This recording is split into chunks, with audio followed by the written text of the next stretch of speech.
So now your parents come both from the entertainment industry, right? They do. One on the music side and one on the film side. Yeah, and wanted to say, by the way, my mom says hi. Oh, I love your mom. She's, you've been so sweet to her on your website. She's a legend. Oh, that's so well, sweet. I love me the female vocalists, but also there really weren't that many in bands back in the day. It was the Runaways, the Bangles, and the Go-Go's, and who else?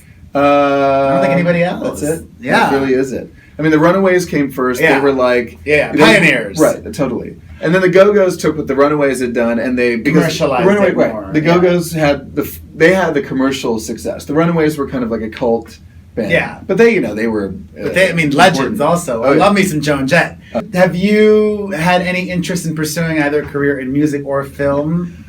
Film, I'm not as an actor, but mostly as a producer, because I am politically and socially conscious, and I'd love to make movies that have a message to Those them. don't make money, dude. They don't. And since I'm 23 and trying to make money, that's why I admire, honestly, what you've done, because you created a medium. I'm also a dinosaur, and the old me now thinks a lot differently than the new me. I mean, I'm actually really thankful I was like you in that I was just doing what I was interested in. When I started off, I didn't do it to make money. I didn't think you could make money. I wasn't making any money, and it took a long time before I started to make money doing what I do. Right.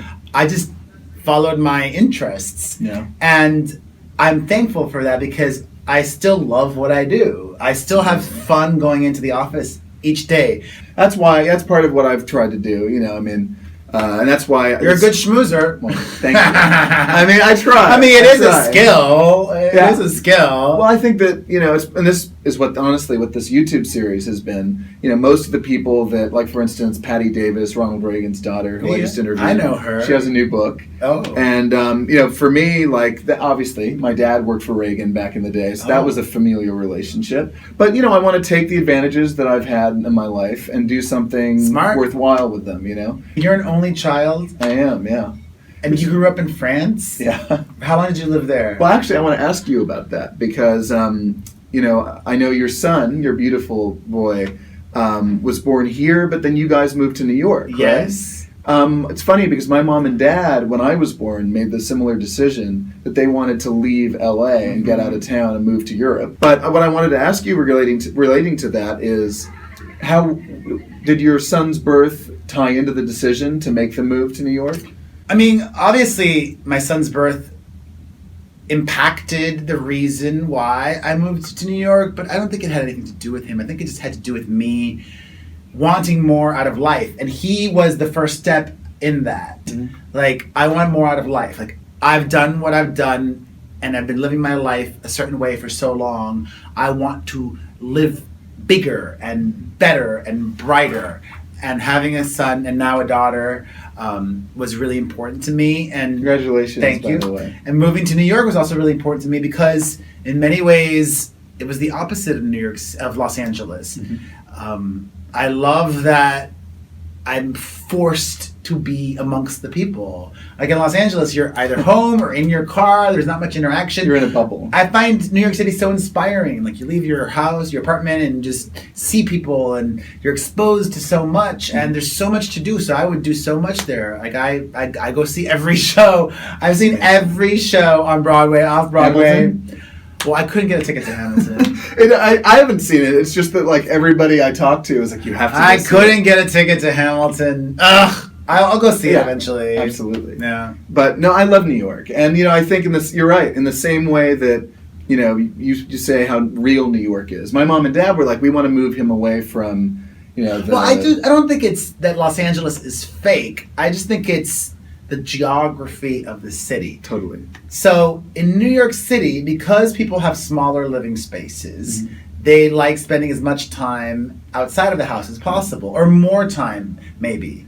And because of that, and because it's a commuter city, when people leave work, more often than not, they'll meet up with friends before going home. Yeah. Here, when you leave work, you get in your car and you go to the gym, or you get in your car and you just go straight home. Sure. You don't often meet up with friends after work during the week in Los Angeles. Yeah. And if you do, you'll just go out to dinners. I am still working really hard on my fitness, and I don't want to be going out to dinners 5 nights a week, 4 nights a week, 3 nights a week. And with your kids, in too. New York City, you can do so much. It's not just, oh, let's go eat. Like, let's go see this play, or let's go do this, or let's go do that. And it's just a very different way of living. I've grown to hate social media. I love it and I hate it. Here's the way I describe it, right? Like, I love it, but imagine that you love booze. I love booze. Like, I don't love booze. Like, I'm not a big boozer, but I wouldn't say I love booze. I like booze. Yeah. But I love chocolate more than booze. But the way to describe it is easier for people to understand if you do it in terms of alcohol. So let's say you like alcohol or love alcohol. Imagine a job that forces you to drink every day. Throughout the day. Yeah. You'll eventually grow to hate alcohol, or you'll become an alcoholic, or both, right? Alcoholics probably hate alcohol, and they hate that they're drinking so much, but they're helpless. Yeah, exactly. So like I feel like I'm in a place now where I'm on every freaking social media platform. Yeah. I'm on YouTube, Tumblr, Pinterest, Vine, Facebook, Instagram, Snapchat, Periscope, Photo, Viber. What's your favorite one? What do you say? I mean, you said you just said you hate it. Well, it changes. But of the ones that it changes. What's the one you hate the least? It changes. I love the most creating on Snapchat, and I love the most consuming on Instagram. Interesting. Okay. And actually, my favorite is Facebook. But I'm old school. I will only check Facebook on my laptop. But studies have shown that most people nowadays check Facebook on their phone. Right. That's overwhelming for me. I can't check Facebook on my phone, especially because I like to be able to easily click on links, and if I see something, copy and paste the link, or if I see a photo, like to download it or whatever. Since I use it for work, I need to consume Facebook on my laptop. So all the others I'll consume on my phone. So interesting. Of those, my favorite to consume is Instagram, because it's so quick and easy. Oh, photos. Brrr. But I love creating on Snapchat because I feel like it's the most real. Instagram is so heavily curated and filtered and fake, and nobody's lives are that perfect. Not even mine. Like, my kids are pretty near perfect, but every once in a while, like, my son will cry. Like, if I put him in timeout because he didn't do something, he'll start crying because he doesn't want to be on timeout. He's a 3-year-old, but I'm not going to post a photo of my 3-year-old son crying on Instagram.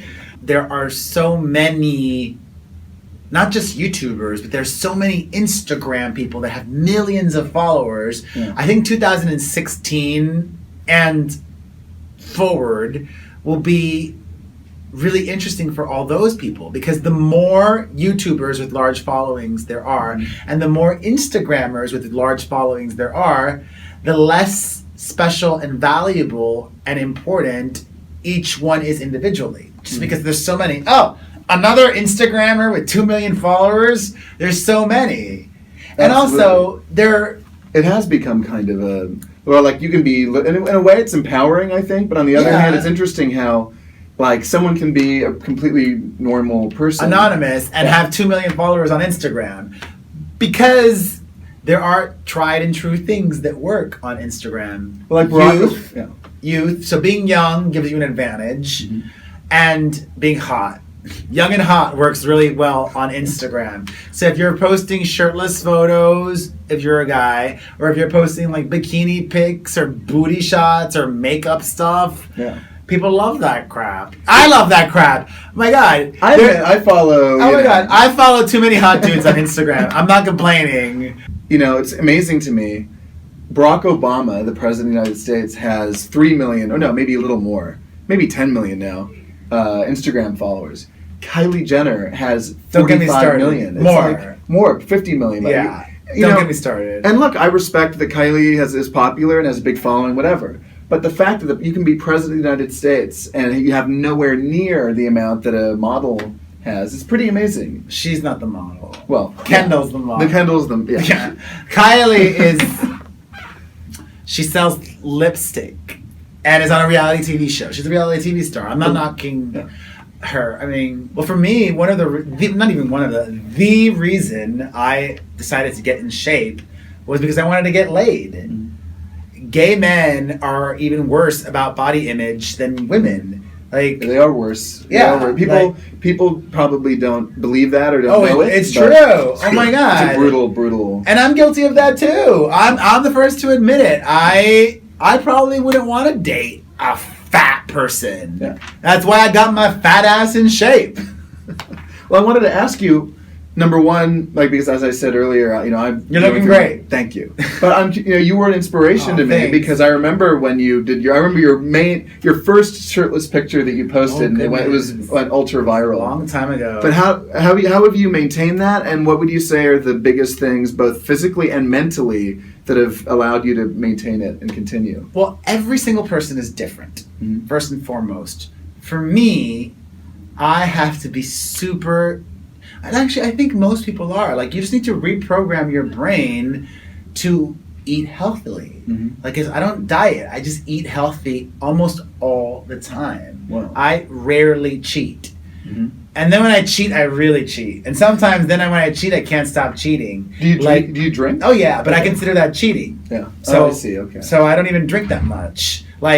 I'll drink maybe once a month. Wow. And I'll cheat maybe once a month. When I'm in the zone, right? I just came to Los Angeles from New York, and I was adjusting to the time zone difference, and that I felt like was making me hungrier and at different times, because I'm a machine. In New York, I'd eat the same times every day and the same portion size usually. So here, it was such a shock to my system. It took me 3.5 days of eating crap. Yeah. And then I just decided, whoa. You also have to be mindful or aware of your behavior. Okay, it's okay to do this, but you've done it for 3.5 days now. You need to decide, okay, am I going to continue to do this or not? And I just decided, okay, stop. Today's the last day. You don't want to fall too far off track.